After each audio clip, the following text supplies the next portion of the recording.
एउटा मात्रै योगा आसन हैन, तपाईले एउटा मात्रै योगा आसन गरेर तपाईको होल बडीको फ्याट लस गर्न सक्नुहुन्छ हैन। यस्तै चिटिक्क परेको बडी बनाउन चाहनुहुन्छ, बाहिर जाने टाइम छैन, मर्निङ वाक जान भ्याउनुहुन्न, जिम जान भ्याउनुहुन्न र अरू एक्सर्साइज गर्न अल्छी लाग्छ, झ्याउ लाग्छ भने तपाईले यो योगा चाहिँ ट्राई गर्नुहोस्। यसमा 12 वटा स्टेप छ हैन। एउटा योगा आसन हो जसमा 12 वटा स्टेप छ। 12 वटा स्टेप म तपाईलाई यहाँ प्रपरली गरेर देखाउँछु। सो तपाईले अरू कुनै पनि एक्सर्साइज नगरेर दिनमा मिनिमम पनि 20 देखि 25 चोटिसम्म यो योगा आसन गर्नुहुन्छ भने तपाईको आधी घण्टा जान्छ, आधी घण्टामा तपाईको enough whole body fat loss हुन्छ है।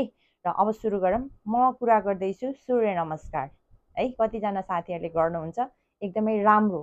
नगर्ने साथीहरूले चाहिँ आजबाट यसलाई ट्राई गर्न सक्नुहुन्छ, जसले गर्दा तपाईको डाइजेसन सिस्टम राम्रो हुन्छ, स्किन इम्प्रुभ हुन्छ हैन, ग्लोइङ हुन्छ, हेयर फल रोक्छ, सबै कुरा एउटै एक्सर्साइजले हुन्छ भने ट्राई किन नगर्ने। ल अब म्याटको टपमा आउने, तपाईँ चाहिँ यो म्याट दछ्याउनु पर्यो, म्याटको टपमा आउने, सकेसम्म सक्स लगाउनुहोस् है।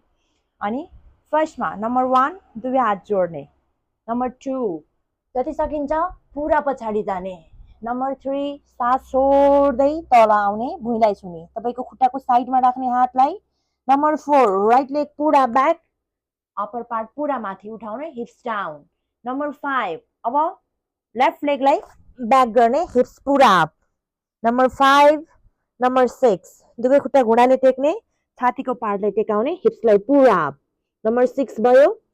नम्बर 7 रिल्याक्स गर्दै अप्पर पार्ट पुरा उठाउने, लोअर पार्ट डाउन, खुट्टाको फिङ्गरहरू भुइँतिर पुस गर्ने, नम्बर 7 भयो। नम्बर 8 मा लेग्सको फिङ्गरले टेक्ने, मिडल भाग पुरा अप, जति सकिन्छ उठाउनुहोस्, नम्बर 8। नम्बर 9 राइट लेग उठाएर तपाईको हातको साइडमा ल्याउनुहोस्, नम्बर 9। नम्बर 10 मा लेफ्ट लेग अगाडि ल्याउनुहोस्, दुवै हातहरू लेग्सको साइडमा, नम्बर 11 पुरा अप, ब्याक जाने, नम्बर 12 सोली हातहरू नमस्ते गरेर अगाडि लिएर आउने।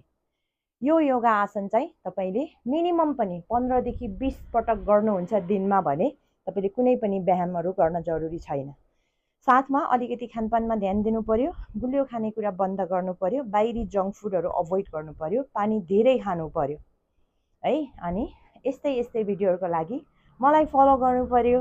Thank you so much for watching. Video मन पर्छ भने लाइक, कमेन्ट, शेयर गर्न पनि नबिर्सनु होला।